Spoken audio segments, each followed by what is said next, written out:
Hi, I'm Gordon Knox. I'm a partner at Duane Morris, and I'm also co-chair of MEDA's award committee. Hi, I'm John Wassilis, and I'm the Executive Director of the Maryland Saves Program, and I'm also co-chair of the Awards Committee for MEDA. And I'm Sandy Dubé, and I am the project manager for the MEDA Awards program.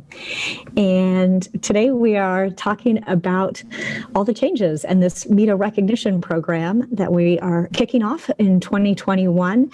And we'd want to talk with Gordon and John to inform and update our members as to why we made some changes. Gordon, would you mind kicking us off and telling us, what the board and the committee have decided to do differently this year? Sure.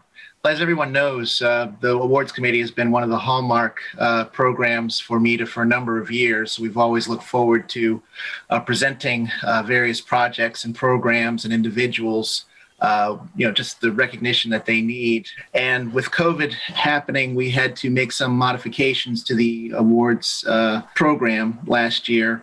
And we are continuing some of those changes so that instead of having an in-person awards presentation this year, we're actually going to do it in a more virtual medium where we'll be looking at a wider array of programs and recognizing them throughout the year as opposed to waiting for the award ceremony to present the awards. I think also the COVID gave us an opportunity to rethink how we recognize programs around the state, and it gave us an opportunity to experiment a little bit. So what we're doing this year is something we've never done before, which is really focusing on projects all around the four corners of the state of Maryland to try and see what is innovative and exciting that's going on out there. So we're going to try that as a result of the COVID, and we'll see if it's something we want to kind of continue as we go forward. But we hope everyone throughout the state of Maryland will take a serious look at participating because we think it could bring tremendous recognition to the hard work that's going on throughout the state of Maryland. John, would you like to touch on some of the things that are different this year and some of the things maybe that have stayed the same? Well, one of the things that stayed the same, obviously, is we're using the online process for registration to make it really simple. But what has changed this year in a good way is that it'll be free. There will be no cost to submit an application this year, and we're hoping that really removes some of the barriers for folks to submit applications for their projects and so forth. It really, I think, is an opportunity for everyone to get involved in it. We've also are kind of making it a little simplified this year instead of simplifying the process where in the past when you submitted projects and programs, you needed years of data and results and so forth. Not so much this year. So things that are happening maybe most recently, how you dealt with maybe some things around the COVID process. We're hoping that really broadens the funnel and encourages a lot of applications to come in. Thank you. And what about some of the smaller offices? We've got lots of 1- and 2-person offices. Gordon, can you touch on how some of those offices are being encouraged to participate this year? Sure. Whereas in the past, some of the smaller offices may have been intimidated or felt like they were not able to actually submit an application. This year, we definitely are looking for the smaller offices, the smaller communities to submit, and they should have a greater opportunity to get recognition for all the hard work that they're doing during this unprecedented time. So we're hoping that this new format will enable and will actually encourage folks who may not have in the past submitted programs to do so. John, what would you say is the overall goal of this awards recognition program this year?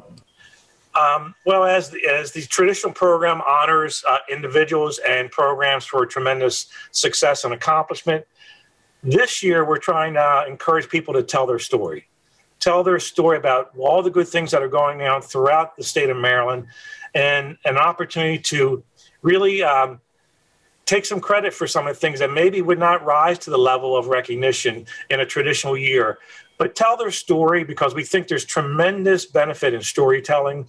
And the more we talk to folks around the state about what's going on, it's just amazing to hear the excitement and the enthusiasm that's happening. So this is a platform to tell your story, to get recognition, and to hopefully feel good about the fact that people are paying attention to what's happening, more so than just in your particular county or community. This is an opportunity to get statewide recognition, and we think it's a wonderful experiment for us, and we're hopeful that folks will really kind of get on board with us this year. Yeah, and if I can add to that, in this COVID environment, there is one of the downsides, of course, is just isolation. A lot of us feel isolated in what it is that we're doing. Sometimes it's tough to feel like we are all just not working and interacting.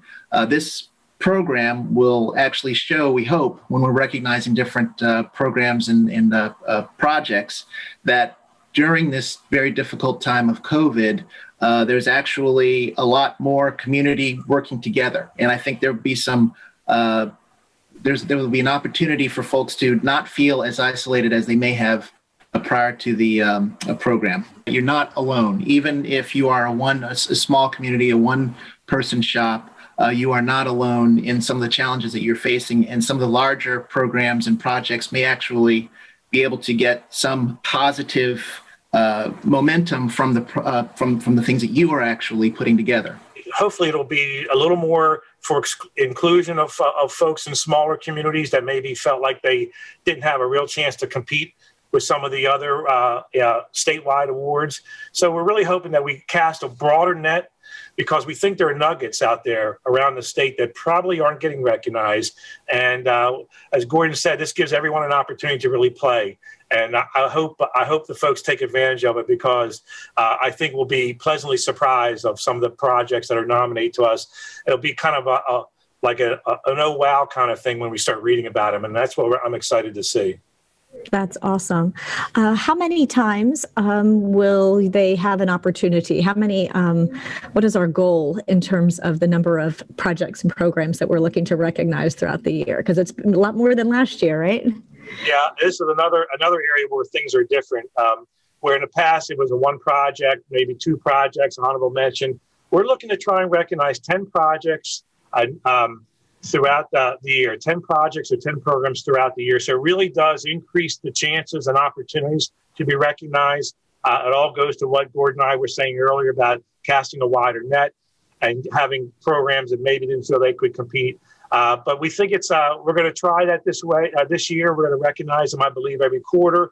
And I think that really should instill some confidence in some of the jurisdictions to really go through their list of projects and programs and stuff that they're proud of and submit it to us so we can learn about it and hopefully select it to bring broad statewide recognition. I agree. And along those lines, we just want to make sure that there's broader recognition throughout the state, as John mentioned earlier, within the four corners of the state. So we're looking at projects in Western Maryland, Southern Maryland, the Eastern Shore, and not necessarily just focusing on the large projects that get all the recognition every year.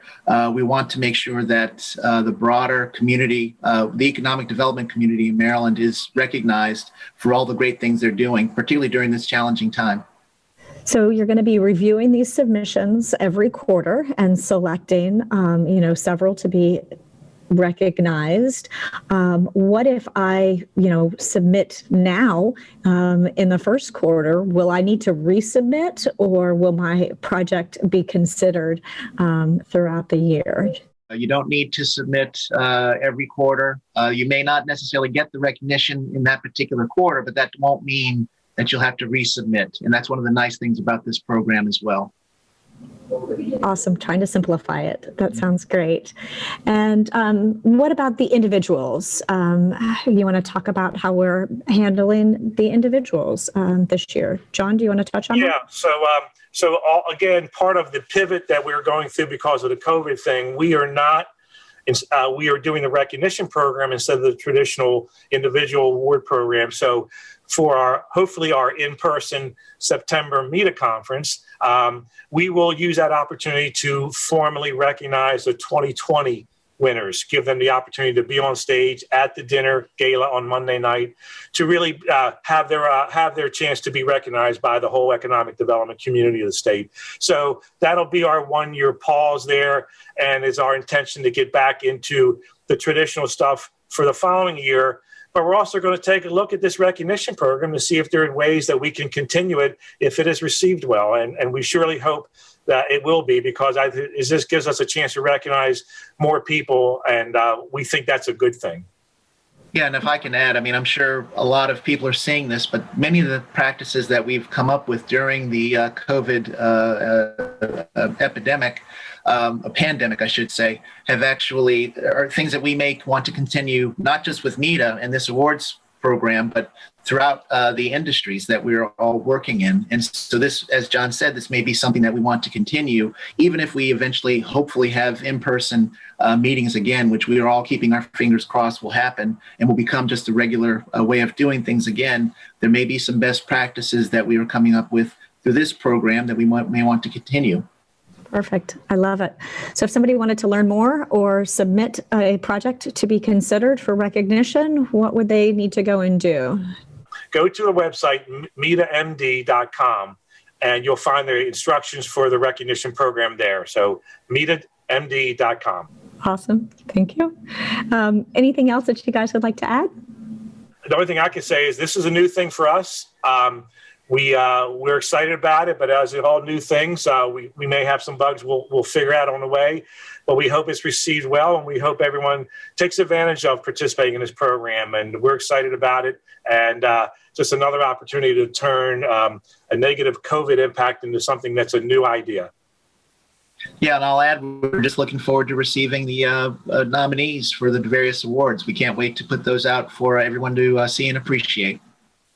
Awesome. And one little extra bit of announcement is that Miles and Stockbridge has signed on again as the sponsor again this year. So certainly thank them and appreciate all their continued support of the program.